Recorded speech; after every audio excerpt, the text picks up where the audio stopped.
नमस्कार दोस्तों, बहुत बहुत स्वागत है आपका इंग्लिश एक्सपर्ट चैनल में। ठीक है, आज का टॉपिक है पास्ट इंडेफिनिट टेंस। इससे पहले हम प्रेजेंट इंडेफिनिट टेंस का पूरा वीडियो बना चुके हैं, आप जाके चेक कर सकते हैं। यदि आप चैनल पर नए हैं तो उसको सब्सक्राइब करें, बेल आइकन प्रेस करें और हमारे साथ सीखते रहें इंग्लिश ग्रामर। ठीक है, चलिए शुरू करते हैं। तो पास्ट इंडेफिनिट टेंस, जैसे कि नाम से ही पता चल रहा है, पास्ट पास्ट मीन्स ऐसा समय जो बीत गया है, बीत चुका है। ठीक है, तो इस प्रकार इस टेंस के अंदर ऐसे टेंसेस आते हैं जो इनका समय बीत गया है। जैसे कि वह बाज़ार गया, अब वो गया मतलब गया था, है ना। तो चलिए देखते हैं। तो अगर पहचान की बात करें तो जब वाक्य के अंत में था है, था, थी, थे या ये आदि शब्द आते हैं, ठीक है, या थोड़ा सा वाक्य जो है अधूरा सा लगता है, ठीक है, तो इस प्रकार के वाक्य पास्ट इंडेफिनिट टेंस के होंगे।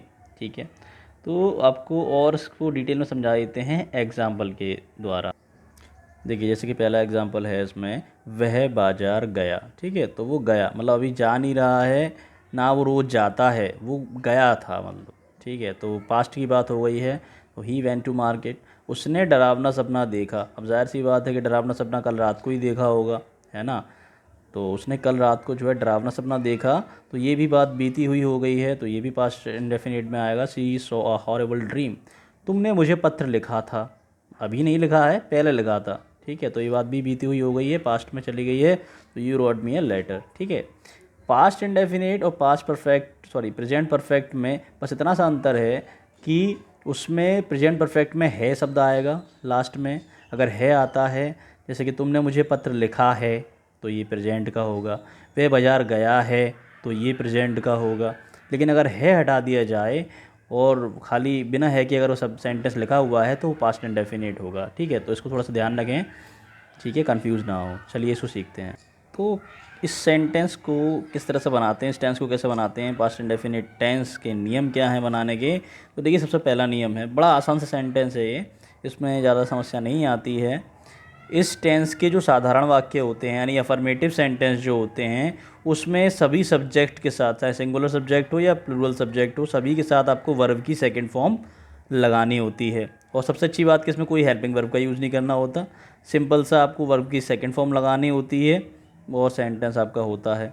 ठीक है, उसके बाद अगर सेंटेंस आपका अफर्मेटिव ना हो करके नेगेटिव है या इंटेरोगेटिव है, ठीक है, उस कंडीशन में आपको इसमें सिंगुलर सब्जेक्ट और प्लूरल सब्जेक्ट, ठीक है, यानी कि एक वचन करता और बहुवचन करता, दोनों के साथ में आपको सिर्फ एक ही हेल्पिंग वर्ब लगानी होती है और वो है डिड। ठीक है, और जब डिड आप लगाते हैं तो डिड के साथ हमेशा वर्ब की फर्स्ट फॉर्म का प्रयोग करते हैं। ठीक है, चलिए एग्जांपल से समझते हैं। देखिए, सबसे पहले अफर्मेटिव सेंटेंस, देखिए इसको समझ लीजिए। अफर्मेटिव यानी कि साधारण वाक्य, यानी कि जिसमें ना तो नॉट आया हो ना कोई क्वेश्चन वर्ड आया हो, ठीक है, तो वो अफर्मेटिव है।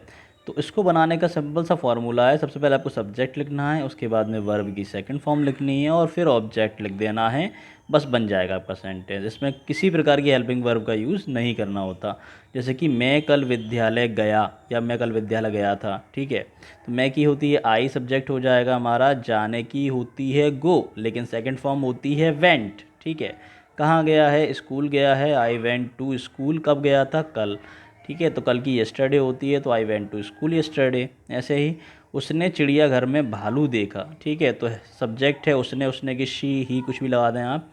ठीक है, उसके बाद में वर्ब क्या है, देखा, देखने की होती है सी, इसकी सेकंड फॉर्म का यूज़ करना है, सॉ हो जाएगी। क्या देखा, ऑब्जेक्ट क्या है, भालू।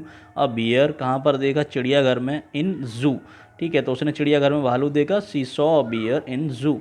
ठीक है, तीसरा, वे पिछले रविवार को विद्यालय गए। ठीक है, तो वे हमारा सब्जेक्ट यानी कि दे, और they went to school last Sunday. तो इसके बाद आता है नेगेटिव सेंटेंस। देखिए, नेगेटिव सेंटेंस में आपको हेल्पिंग वर्ब का यूज़ करना पड़ेगा।